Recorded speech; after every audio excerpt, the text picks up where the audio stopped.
الحمد لحضرت الجلالہ والنعت لخاتم الرسالہ اما بعد اعوذ باللہ من الشیطان الرجیم بسم اللہ الرحمن الرحیم ولو یؤاخذ اللہ الناس بما کسبوا ما ترک علی ظہرها من دابۃ ولکن یؤخرهم الی اجل مسمى فَإِذَا جَاءَ أَجَلُهُمْ فَإِنَّ اللَّهَ كَانَ بِعِبَادِهِ بَصِيرًا صدق اللہ العظیم اللهم صل على محمد عبدك ورسولك وصل على المؤمنين والمؤمنات والمسلمين والمسلمات میرے عزیز واجب الاحترام دوستو بزرگوں، اللہ تعالیٰ ارشاد فرما رہے ہیں کہ وَلَوْ يُؤَاخِذُ اللَّهُ النَّاسَ بِمَا كَسَبُوا مَا تَرَكَ عَلَى ظَهْرِهَا مِن دَابَّةٍ، اگر ہر غلطی پر اللہ تعالیٰ اپنے بندوں کی پکڑ شروع کر دے تو زمین کی پیٹھ پر کوئی بھی انسان چلنے والا نہیں ہوگا، کوئی بھی بندہ زندہ نہیں رہ سکتا، پھر کوئی اس قابل ہے ہی نہیں پھر جو زمین پہ رہ سکے۔ لیکن اللہ رب العالمین کریم ہے، وَلَٰكِن يُؤَخِّرُهُمْ إِلَىٰ أَجَلٍ مُّسَمًّى، کہ ایک مقررہ مدت تک کے لیے ہر بندے کو اللہ تعالیٰ رعایت دیتے ہیں، مہلت دیتے ہیں کہ موت تک انسان کے پاس مہلت ہے، جو وہ چاہے کرے۔ جنت میں جانے کا سامان تیار کرے اس کی مرضی ہے، جہنم میں جانے کا سامان تیار کرے اس کی مرضی ہے۔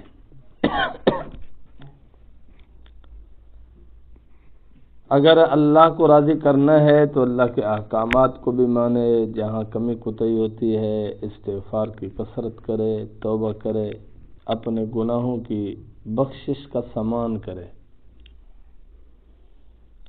رجوع الی اللہ کرے۔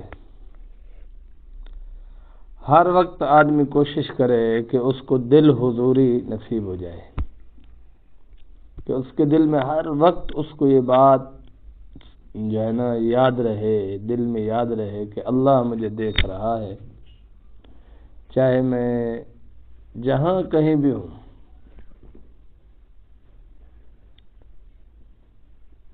کمرے کے اندر اکیلا ہوں تب بھی مجھے اللہ دیکھ رہا ہے، مجلس میں ہوں تب بھی مجھے اللہ دیکھ رہا ہے،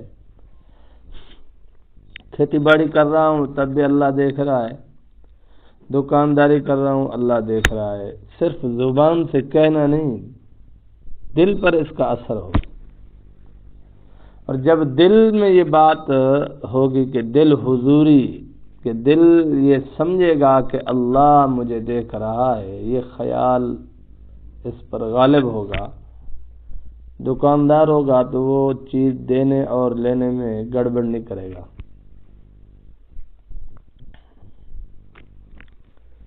اس کو تقویٰ کہتے ہیں۔ تنہائی میں ہے، امام شافعی رحمۃ اللہ علیہ نے فرمایا کہ تنہائی میں جب آدمی اکیلا ہو گناہ سے بچنا مشکل ہے۔ تنہائی میں جب تنہا آدمی ہو، کوئی اور نہ ہو، کمرے کا دروازہ بند ہو، تو فرمایا اس وقت گناہ سے بچنا بہت مشکل ہے۔ دو ہوں پھر بھی گناہ کا خطرہ ہے، زیادہ ہوں اور سب گناہ کے لیے منصوبہ بندی کر کے آئے ہوں تب تو ویسے ہی بغاوت اور کھلم کھلا گناہ ہے۔ لیکن اکیلا آدمی تنہائی میں ہو، اس کا بھی گناہ سے بچنا مشکل ہے۔ اس لیے حضرات نے فرمایا کہ زیادہ اعمال کثرت کی بجائے اپنے اعمال میں کثرت پیدا کرنے کی بجائے اس پہ کیفیات پیدا کرنے کی کوشش کرو۔ 100 نفل پڑھ رہا ہے، کوئی 200 نفل پڑھ رہا ہے، کوئی نفل اعمال پہ بہت زیادہ کثرت کر رہا ہے، اس سے بھی زیادہ جس طرح ہو سکتی ہے، تو فرمایا اس کثرت پر زور لگانے کی بجائے دل میں کیفیات پیدا کرے، اور کیفیات پیدا ہوتی ہے اللہ والوں کے ساتھ بیٹھنے سے۔ نماز پڑھنے کی کیفیت، کہ نماز پڑھ رہا ہے، دل کی کیفیت کیا ہے، رکوع کر رہا ہے، دل کی کیفیت کیا ہے، سجدے میں سر ہے، دل کی کیفیت کیا ہے، اتحیات میں بیٹھا ہے، دل کی کیفیت کیا ہے، تنہائی میں ہے، دل کی کیفیت کیا ہے، باہر مجلس میں ہے، بازار میں ہے، دل کی کیفیت سے اللہ کے ہاں اس کی پہچان ہوگی۔ ظاہری شکل و صورت حیثیت سے اللہ کو کوئی غرض نہیں ہے۔ لن ینال اللہ لحومها ولا دماؤها ولکن ینالہ التقوی، فرمایا بعض معاملات ایسے ہیں ان کی بندہ کسی عدالت میں شکایت نہیں کر سکتا، لیکن اگر انسان کے دل میں تقوی ہے تو وہ فرائض پورے ہو جاتے ہیں۔ ایک خاتون بادشاہ کو جا کر شکایت نہیں لگا سکتی کہ میرا شوہر میرے پاس جتنا حق بنتا ہے اتنا ٹائم نہیں دے رہا، کبھی بھی نہیں لگا سکتی۔ ایک ماں اپنے بیٹے کے خلاف عدالت میں جا کر یہ نہیں کہہ سکتی کہ مجھے یہ ملنے نہیں آتا، عدالت یہ انصاف نہیں دلا سکتی۔ ایک باپ عدالت میں کھڑے ہو کر یہ نہیں کہہ سکتا کہ میرا بیٹا مجھے ملنے ہی نہیں آتا۔ ایک استاد عدالت میں کھڑے ہو کر یہ رٹ دائر نہیں کر سکتا کہ میرے شاگرد مجھے نہیں ملنے آتے، چل بھائی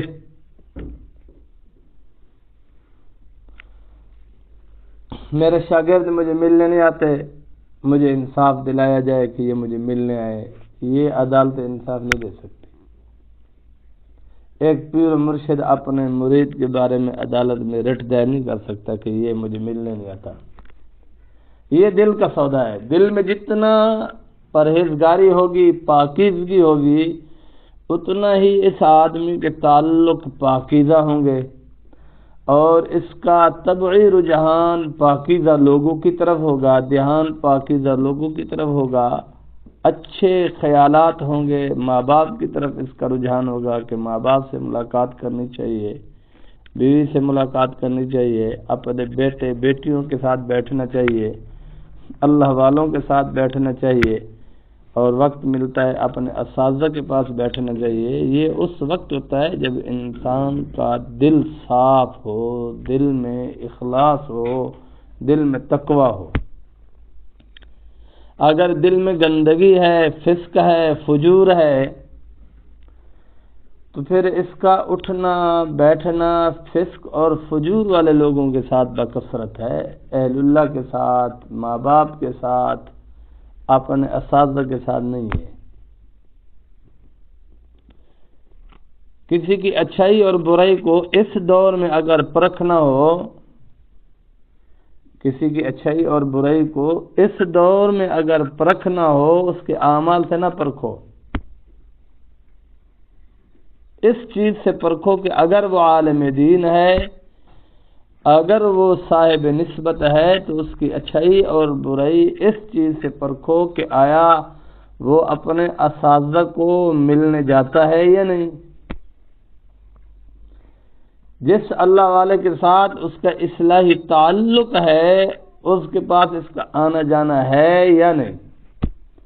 اگر اس کا اہل اللہ کے پاس آنا جانا ہے، اپنے اساتذہ کے پاس آنا جانا ہے، تو یہ معیار ہے پرکھنے کا۔ آج کل پرفتن دور میں یہ معیار ہے کہ یہ آدمی اچھائی پر جا رہا ہے۔ انفرادی اعمال، انفرادی نفع مختصر ہوتا ہے، اجتماعی اعمال، اجتماعی سوچ، اجتماعی کام، اس کا نفع بھی اجتماعی ہوتا ہے اور دائمی ہوتا ہے۔ اور انسان کی جو شناخت ہے وہ اجتماعی کام سے ہے۔ اس لیے اگر کسی اللہ والے کی زیارت کا موقع مل رہا ہو اور نفل پڑھنی ہو، فرمایا نفل چھوڑ دو، اللہ والوں کی زیارت کرو۔ مہمان آ گیا، نفل پڑھنے کو دل کر رہا ہے تو دل کی نہیں ماننی، مہمان کے ساتھ بیٹھنا ہے۔ باقی گناہ ہوتے ہیں، سزا کہیں ملتی ہے کہیں ملتی ہے، تھوڑی تھوڑی سزا کہیں مل جاتی ہے۔ انسان کو سوچنا چاہیے کہ اس کے ماضی میں کوئی گناہ ہے۔ بخار آ گیا، کانٹا چبھ گیا، اپنے گناہوں کی طرف دھیان جانا چاہیے کہ میرا کوئی گناہ ہے، میری کوئی کمی کوتاہی ہے جس کی مجھے سزا ملی ہے۔ پیسے کا نقصان ہو جائے، جانوروں میں نقصان ہو جائے تو توبہ استغفار، پہلا وظیفہ یہی ہے کہ توبہ استغفار کرے، رجوع اللہ کرے، اللہ کی طرف رجوع کرے، اپنی کمزوریوں پر، اپنی نالائکیوں پر اللہ کے سامنے آنسو بہائے کہ یا اللہ مجھے معاف فرما، میرے گناہ ہے، گناہ ہوں یاد ہوں یا نہ ہوں۔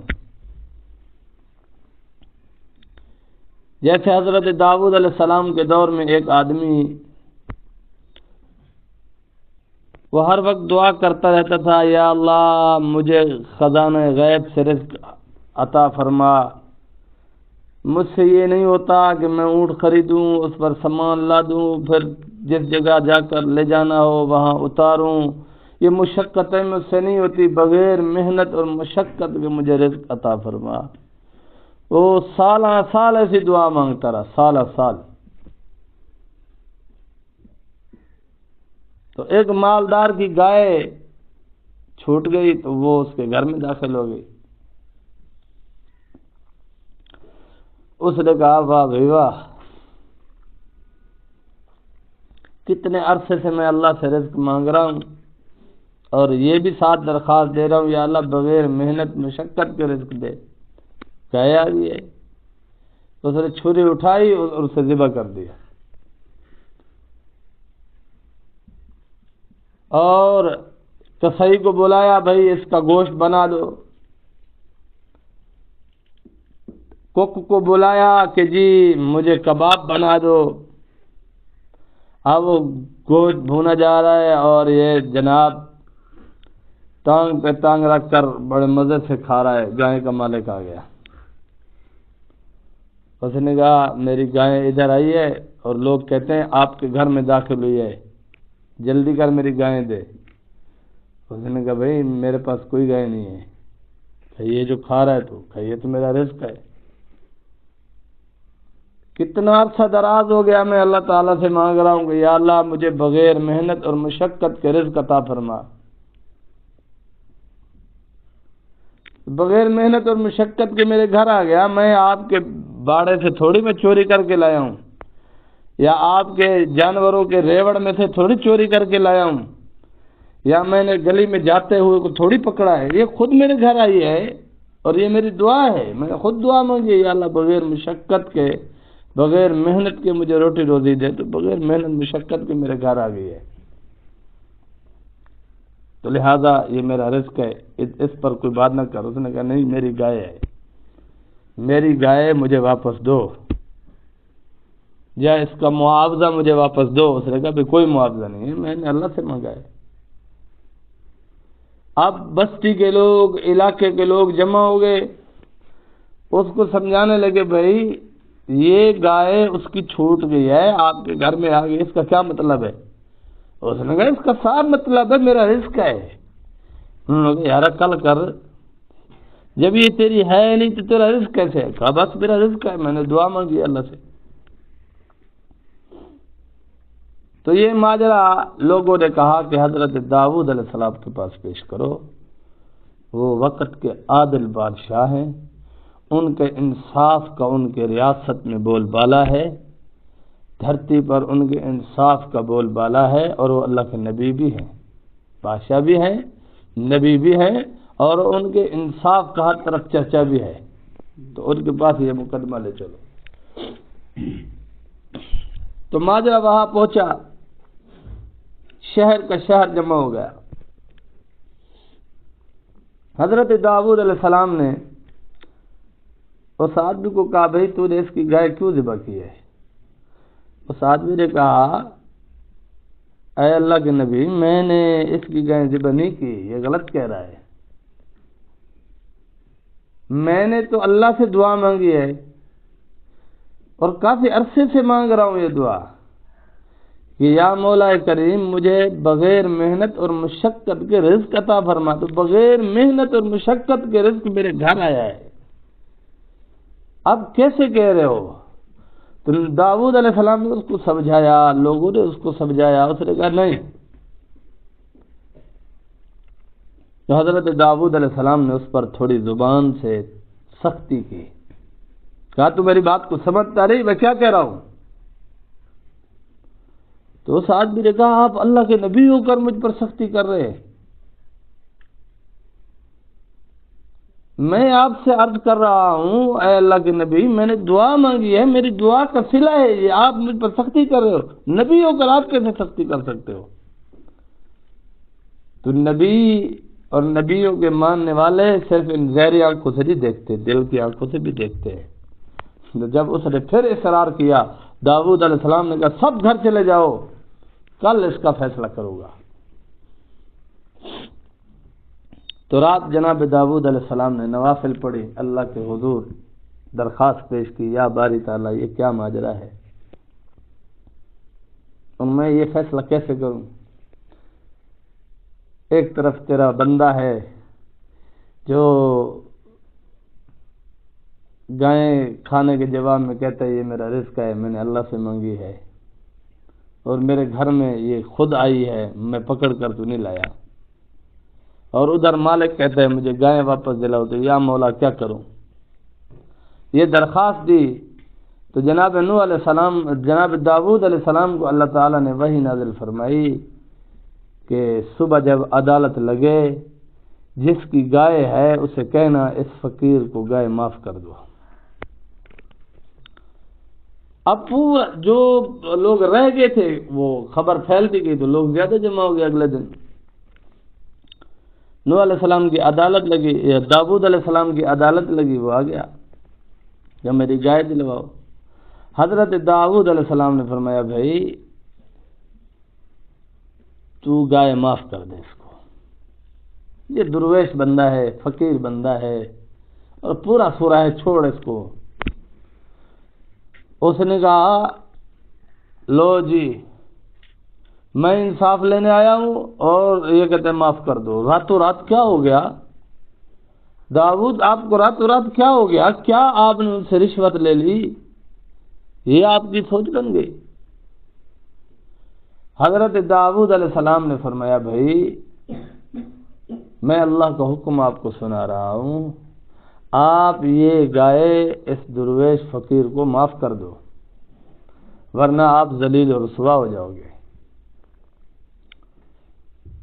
تو اس نے کہا نہیں نہیں نہیں نہیں نہیں، مجھے ان باتوں سے کوئی فرق نہیں پڑتا، آپ مجھے ڈرانا دھمکانا چھوڑو، مجھے میری گائے واپس لے کر دو یا اس کا معاوضہ۔ تو جناب داؤد علیہ السلام نے جب اس کو سمجھایا وہ نہیں مانا تو فرمایا جاؤ کل آنا۔ اب یہ دوسرے شہروں میں خبر پھیل گئی تو تیسرے دن دوسرے شہر سے بھی لوگ آ گئے تماشا دیکھنے، عدالت لگی۔ جو رات کیا ہوا، رات جناب داؤد علیہ السلام نے پھر نوافل پڑھی، پھر درخواست پیش کی۔ اللہ تعالی نے فرمایا داؤد صبح تو کہنا کہ یہ جو گائے ہے یہ تو سو گئی لیکن تیرے پاس جتنی گائے اور ہے وہ ساری کی ساری اس درویش اور فقیر کو دے دے۔ داؤد علیہ السلام بھی حیران، یہ اللہ کا کیسا حکم ہے، وہ ایک معاف نہیں کر رہا اور مولا کریم فرما رہے ہیں اس کو کہو ساری دے دے۔ اب دوسرے شہر سے بھی لوگ آئے ہوئے ہیں۔ تو جناب داؤد علیہ السلام نے صبح جب عدالت میں یہ فرمایا اس کو بھائی میں فیصلہ کر چکا ہوں کہ آپ کے پاس جتنی گائے ہے اس فقیر اور درویش کو دے دو۔ اس نے دھاڑنا پیٹنا شروع کر دیا لوگوں کا، دیکھو داؤد کا انصاف دیکھو۔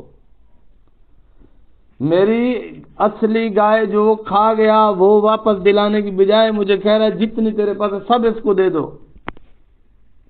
تو داؤد علیہ السلام نے اس کو سمجھایا، جب وہ نہیں سمجھا تو داؤد علیہ السلام نے فرمایا بھائی گھر چلے جاؤ کل آنا۔ اب اس سے اگلے شہر والوں کو پتہ چل گیا، اس سے اگلے شہر والوں کو پتہ، لوگ بھیڑ در بھیڑ جمع ہو گئے۔ داؤد علیہ السلام نے رات پھر درخواست دی، یا مولا کیا کروں، نہیں مانتا۔ اللہ نے فرمایا اس کو کہو اپنی ساری کی ساری گائے، حلال جانور جتنے ہیں وہ بھی، اور جتنے باغات ہیں وہ بھی اس درویش کو دے دے، ورنہ ذلیل ہو جائے گا۔ تو جناب داؤد علیہ السلام نے اگلے دن عدالت لگائی تو بہت بڑا مجمع، داؤد علیہ السلام نے ان کی بات سنی تو فرمایا میرا فیصلہ یہ ہے بھائی ساری کی ساری گائے بھی اس درویش کو دے دو اور اپنے سارے باغات بھی اس کو دے دو، وگرنہ تو رسوا ہو جائے گا۔ اس نے مٹی اٹھا کر اپنے سر میں ڈالنا شروع کر دی، پیٹنا شروع کر دیا، لوگوں کو کہا دیکھیے یہ داؤد کیا کر رہا ہے میرے ساتھ۔ تو داؤد علیہ السلام نے اللہ کی طرف رجوع کیا، اللہ نے فرمایا اس کو کہو اپنا جو گھر ہے، مکان ہے، جائیدادیں ہیں، یہ بھی درویش کو دو۔ تو اس نے اپنا سر پتھر میں مارا۔ تو یہ کیا فیصلہ کرتا ہے داؤد آج؟ تو اپنا سر جب اس نے پتھر میں مارا خون بہنے لگ گیا۔ اب لوگ بھی کہنے لگ گئے کہ آپ تو عدل و انصاف والے ہیں، جو آلات تھے وہ بدتمیزی پر اتر آئے، جیسے وہ بدتمیزی کر رہا تھا۔ جو جناب داؤد علیہ السلام کو ماننے والے تھے وہ کہہ رہے تھے یا نبی، اے اللہ کے نبی یہ کیا ماجرا ہے، آپ تو انصاف کرنے والے ہیں، آپ کے انصاف کا دھرتی پر بول بالا ہے، آپ کے انصاف کا دھرتی پر چرچا ہے، یہ کیا ماجرا ہے؟ تو حضرت داؤد علیہ السلام نے پھر اللہ کی طرف رجوع فرمایا۔ اللہ نے فرمایا ان کو دریا کے نیل کے فلاں درخت کے نیچے لے جاؤ۔ اب جناب داؤد علیہ السلام نے فرمایا بھائی اس آدمی کو پکڑو اور سارے میرے ساتھ چلو، فلاں جگہ پر درخت ہے وہاں چلنا ہے، یہ اللہ کا حکم ہے۔ اب سارے لوگ وہاں چل رہے ہیں، ساتھ چلتے چلتے چلتے وہاں پہنچے تو دیکھا درخت بہت گھنا ہے، اتنا کہ سورج کی کرنیں بھی نیچے نہیں پڑتی۔ اللہ کا حکم ہوا داؤد اس درخت کے نیچے کھدائی کرو۔ درخت کے نیچے کھدائی کی تو وہاں ایک چھری نکلی جس پر اس مالدار کا نام لکھا ہوا تھا۔ تو کھدائی کرتے رہے، پھر ایک آدمی کی لاش اور کھوپڑی نکلی۔ اللہ نے فرمایا یہ مالدار آدمی اس آدمی کا قاتل ہے اور اس چھری پر اس کا نام لکھا ہوا ہے۔ تو پہلے تو وہ انکار کرنے لگا، میں نہیں جانتا یہ کون ہے، یہ چھری کس کی ہے، لیکن حضرت داؤد علیہ السلام نے فرمایا اللہ کی وحی آ چکی ہے میرے پاس، جھوٹ مت بولو، اللہ نے مجھے سب کچھ بتلا دیا ہے، جھوٹ نہ بولو، سچ سچ بتاؤ۔ اس نے کہا میں ایک غلام تھا، مجھے اسی بندے نے، یہ جو مرا پڑا ہے اسی بندے نے مجھے خریدا تھا، اب یہ اپنے ساز و سامان کے ساتھ اور جانوروں کے ساتھ لے کر یہاں آ رہا تھا، تو دوپہر کو یہاں تھک ہار کر یہ سویا تو میرا دل خراب ہو گیا، میں نے کہا میرا مالک کمزور ہے، میں طاقتور ہوں، دوسری بات یہ سویا ہوا ہے، میں جاگ رہا ہوں، کیوں نہ میں اس کو پھڑکا دوں، تو مال کا میں مالک بن جاؤں گا، جائیدادوں کا میں مالک بن جاؤں گا، باغوں کا میں مالک بن جاؤں گا۔ تو اس نے ساری بات بتا دی۔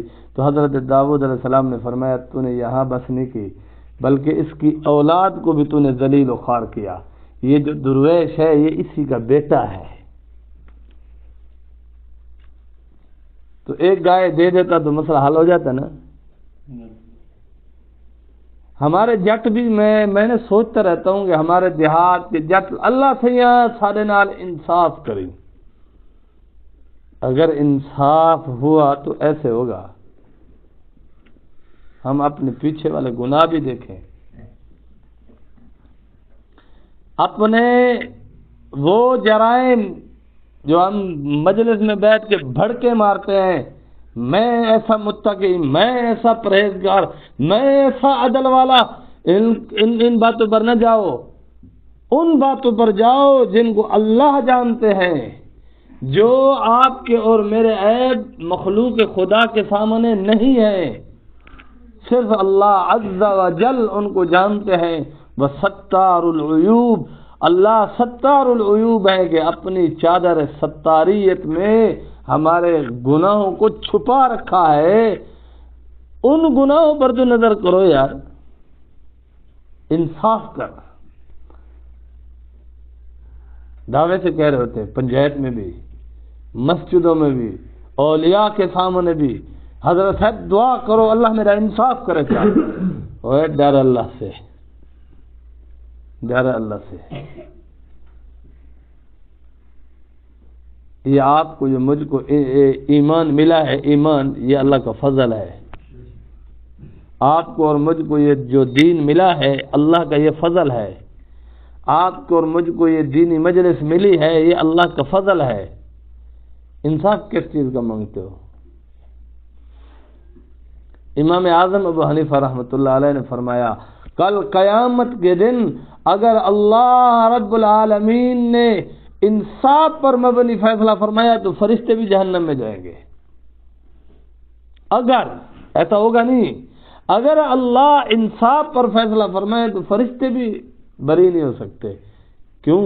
اللہ نے جو ان کو معصوم بنایا ہے، اللہ نے جو ان کو گناہوں سے پاک پیدا فرمایا ہے، وہ ان میں گناہ کرنے کی طاقت نہیں رکھی، وہ اس کا شکریہ بھی ادا نہیں کر سکے آج تک۔ تو یہ انصاف ہے نا کہ بھائی جو آپ کو انعام دیا جائے، انعام دینے والے کا اس پر شکریہ ادا کرو۔ انصاف نہیں کرتے، یہ انصاف نہیں ہے، نا انصافی کرتے ہیں۔ اللہ ہمیں روٹی روزی دے رہے ہیں، صحت دی، آنکھیں دی، کان دیے، ناک دیے، دل دیے، اعضاء دیے، اس پر ہم نے انصاف کر لیا اللہ سے؟ ان کی وجہ سے جو ہم پر شکریہ لازم تھا وہ ہو چکا ہے، اور اللہ نے حکم دیا کہ ان اعضاء کو میری فرما برداری کے کاموں میں وقف کرنا ہے، تم نے نافرمانی نہیں کرنی، امر بالمعروف نہی عن المنکر پر 1,24,000 کم و بیش انبیاء علیہ السلام آئے، یہی تبلیغ کرتے رہے، نیکی کا حکم، برائی سے روکنا۔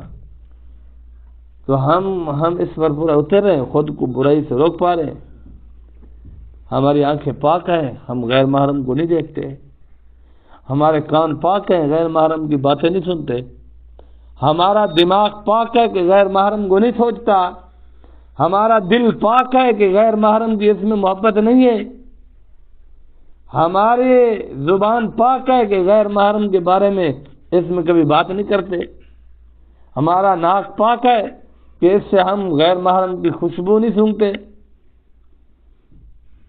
ہمارے ہاتھ ان کی طرف نہیں بڑھتے، ہمارے پاؤں ان کی طرف نہیں چل کر جا رہے۔ ہمیں پتہ ہو کہ کسی گلی میں حسینہ رہتی ہے تو ہمارے قدم وہاں آہستہ چلتے ہیں، ہم ذرا سلو سپیڈ پر چل رہے ہوتے ہیں۔ موٹر سائیکل چلانے والا اگر کوئی تیزی سے موٹر سائیکل چلا رہا ہو تو پیچھے والا کہتا ہے اے آہستہ کر، کیا جلدی ہے تجھے؟ اور جہاں اس کی معشوق کا سایہ نہ پڑتا ہو تو وہاں کہتا ہے یار کیا کر رہا ہے تو جلدی نہیں چلا سکتا؟ یہ سب کیا چکر بازیاں ہیں؟ ہم اتنی چکر بازیاں کھیل رہے ہیں، تھوڑی سی کوئی مصیبت آ جائے، تھوڑی سی کوئی پریشانی آ جائے تو ہم ناشکری شروع کر دیتے ہیں اللہ کی۔ جو منہ میں آئے بولے جا رہے ہیں، کوئی احساس نہیں ہے، کوئی ندامت نہیں ہے۔ دل میں اللہ کو حاضر جاننا، دل میں ایسی کیفیت پیدا کرنا کہ اللہ دیکھ رہا ہے، اللہ مجھے دیکھ رہا ہے، تنہائی میں ہے، نماز میں ہے، قرآن پڑھ رہا ہے، دنیا داری کر رہا ہے، دکانداری کر رہا ہے، کھیتی باڑی کر رہا ہے، فصلوں کو پانی لگا رہا ہے۔ جس دن یہ بات ہمارے دل میں بیٹھ گئی کہ اللہ مجھے دیکھ رہا ہے حقیقی معنی میں، اس دن ہم ولایت کے مقام پر پہنچیں گے، اس سے پہلے نہیں پہنچ سکتے۔ اس سے پہلے تو ہم بڑے گیڑے باز ہیں۔ اگر ہمارے دل میں اللہ کی محبت کا اتنا استحضار ہوتا، اتنا ہمارے دل میں بات بیٹھ جاتی اللہ مجھے دیکھ رہا ہے، دکاندار کبھی 2 نمبری نہ کرتا، دیہاتی کبھی کسی کی زمین نہ دباتا، انسان کبھی جھوٹ نہ بولتا، آنکھوں سے بد نظری نہ کرتا، کانوں سے غیر محرم کی باتیں نہ سنتا، زبان سے ان کی باتیں نہ کرتا، ناک سے ان کی خوشبوئیں نہ سونگھتا، ہاتھوں سے ان کو چھونے کی خواہش نہ کرتا، پاؤں سے ان کی طرف چلے جانے کی کبھی اس کے اندر تڑپ اور طلب بھی نہ ہوتی۔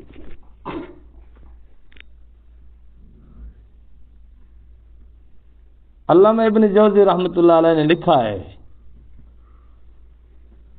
کہ آنکھیں جب غیر محرم کو دیکھنے کے لیے ترستی ہیں یہ زنا ہے، دل میں خواہش اٹھتی ہے غیر محرم دیکھو، کسی کو کوئی پتہ نہیں، بزرگ بنا ہوا ہے، تاڑ کے دیکھتا ہے اور غصہ کرتا ہے، دیکھو لا حول ولا قوت الا باللہ، دیکھو لا حول ولا قوت الا باللہ، بس اسے پڑھتا رہتا ہے، دیکھتا رہتا ہے، اور اندر یہ نفس یہ مزہ لیتا ہے۔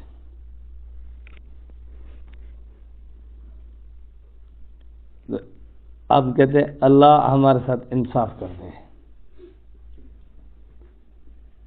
واللہ اگر اللہ نے ہمارے درمیان انصاف کر دیا ہم کبھی جنت میں نہیں جا سکیں گے، کبھی بھی، ہمیشہ جہنم میں پڑے رہیں گے، چاہے میں ہوں، آپ ہو یا کوئی ہو، ہم سب۔ اب اگر یہ کہ یا اللہ ہمارے درمیان انصاف کر دے، ہمارے معاملات میں ہمارا انصاف کر دے، ہماری جان نہیں چھوٹے گی، یاد رکھو۔ ہمیشہ اللہ سے یہ درخواست کرو یا اللہ ہم پر فضل کر دے، بس ہم پر اپنا کرم اور مہربانی کر دے، بس ہمارے پاس کچھ نہیں ہے، ہم جو وقت نماز میں گزار رہے ہیں ہم تو اس کا حساب نہیں دے سکتے، جو وقت ہمارا جو لمحہ ایسا ہے کہ ہماری جبین اللہ کے قدموں میں سجدے میں ہے، ہم تو اس کا حساب نہیں دے سکتے۔ آپ عام زندگی کی بات کر رہے ہو یار، کیا جو حق کے بندگی ہے وہ ہم کر رہے ہیں پورا؟ جو اللہ کو سجدہ کرنے کا حق ہے کیا ہمارا سجدہ وہ حق پورا کر سکتا ہے؟ ہمیں تھوڑا سوچنا چاہیے، ٹھنڈے دماغ سے سوچنا چاہیے۔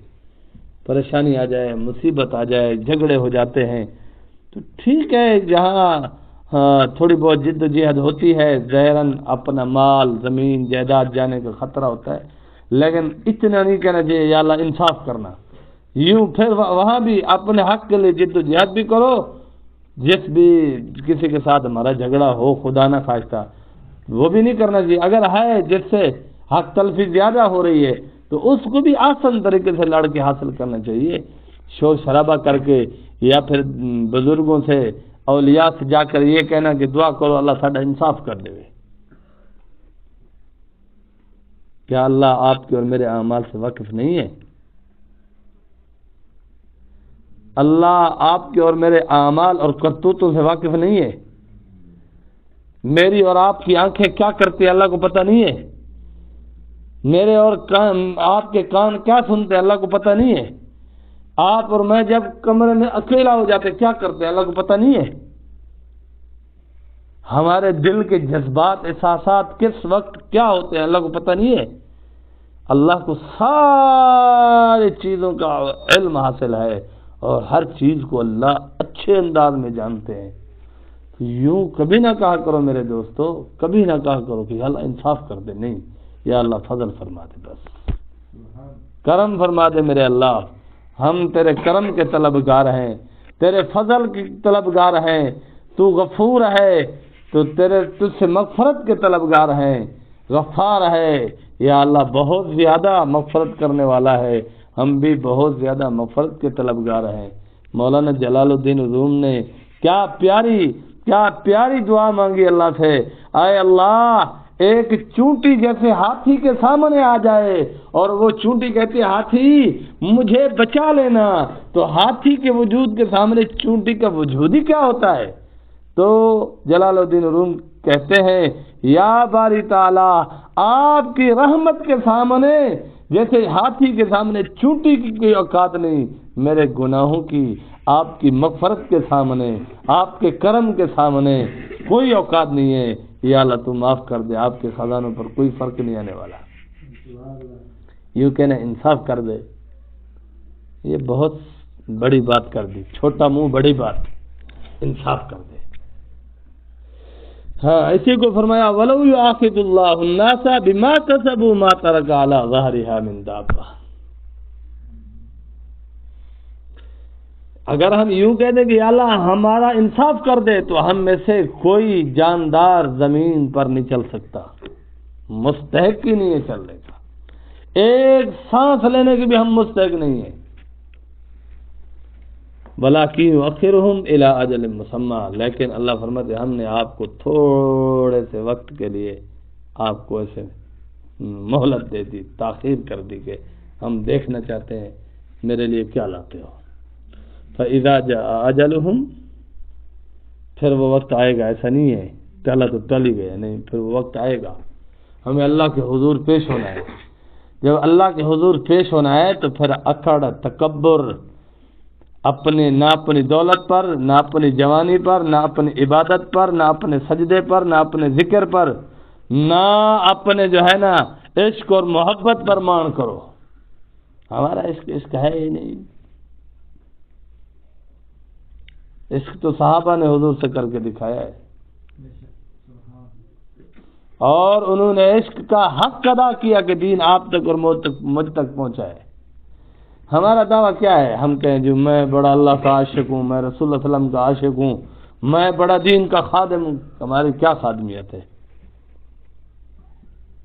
اللہ تعالیٰ اچھی طرح جانتے ہیں ہمارے اعمال کو۔ تو اس لیے رجوع اللہ کرے، رجوع اللہ کرے، قدم قدم پر دل کو اللہ کی طرف متوجہ رکھیں اور روئیں، رات کی تنہائی میں روئیں، یا اللہ میں نماز کے بعد حضور صلی اللہ علیہ وسلم کی سنت ہے، امام کہتا ہے السلام علیکم ورحمۃ اللہ، السلام علیکم ورحمۃ اللہ، استغفر اللہ استغفر اللہ استغفر اللہ، 3 مرتبہ استغفار کرنا سنت ہے۔ فرض نماز پڑھی، واجب نماز پڑھی، سنت نماز پڑھی، نفل نماز پڑھی، واجب نماز وتر، فرض نماز پڑھی ظہر اثر مغرب عشاء، اور ان میں سنتیں ہیں، نفل ہے، تہجد کی نماز ہے۔ کوئی بھی نیک عمل کریں اس پر اللہ سے استغفار حضور صلی اللہ علیہ وسلم نے سکھایا، پیاری تعلیمات ہے۔ تو نماز کے بعد استغفار یہ دلالت کرتا ہے کہ ہم بندگی کا حق ادا نہیں کر سکتے، تو پھر باقی معاملات میں تو ہم ویسے بھی نیل بٹا نیل ہیں۔ تو بھئی ہر جگہ استغفار کریں، اللہ سے معافی مانگیں، انشاءاللہ خیر خیریت ہو جائے گی۔ یہی خانقاہ کا پیغام ہے، یہی خانقاہ سبق دیتی ہے۔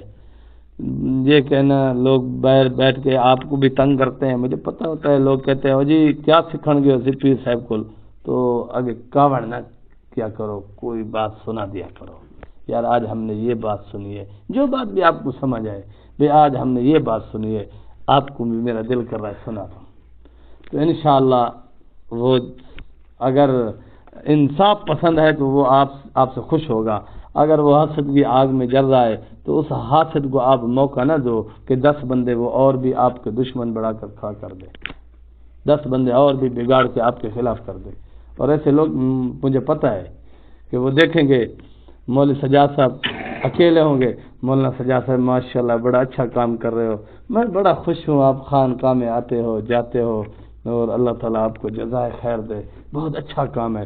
لیکن جب مولوی سجاد 10 بندوں میں بیٹھا اور سناؤ سیول پیر صاحب کو کیا سیکھی ودے ہو، اگو غصہ کرو تو معاملہ خراب ہو، دیتے ہوئے تھے 10 بندوں میں دیکھا یہ سیکھ کے ہے، لہذا غصہ نہیں کرنا، جو سیکھا ہے جو سنا ہے، کوئی ایک بات تو یار یاد ہوتی ہوگی وہ سنا دیا کرو بس، اگر کیا سیکھا ہے کہ بس 1 منٹ وہ بات سنا دو کہ یہ سیکھی ہے میں نے، آپ کو بھی دعویٰ دیتا ہوں آپ بھی آیا کرو، غصے سے پلٹ کر جواب نہ دینا۔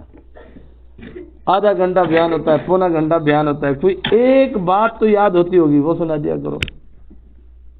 جنہوں نے سروزہ لگایا انہوں نے غسل کے مسائل، وضو کے مسائل، نماز کے مسائل، پاکیزگی کے دیگر جو چیزیں، دعائیں، جو سیکھا وہ سنا دو، کبھی میں یہ سیکھ کے آیا ہوں۔ لڑنے، جھپٹنے اور غصے والا ذہن بنانے کی ضرورت نہیں ہے، انشاءاللہ اس کا علاج ہو جائے گا انشاءاللہ، اور وہ صحیح ہو یا نہ ہو 10 بندے اور خراب نہیں ہوں گے۔ اللہ تعالیٰ سے دعا ہے عمل کی توفیق عطا فرمائے۔ وآخر دعوانا ان الحمدللہ۔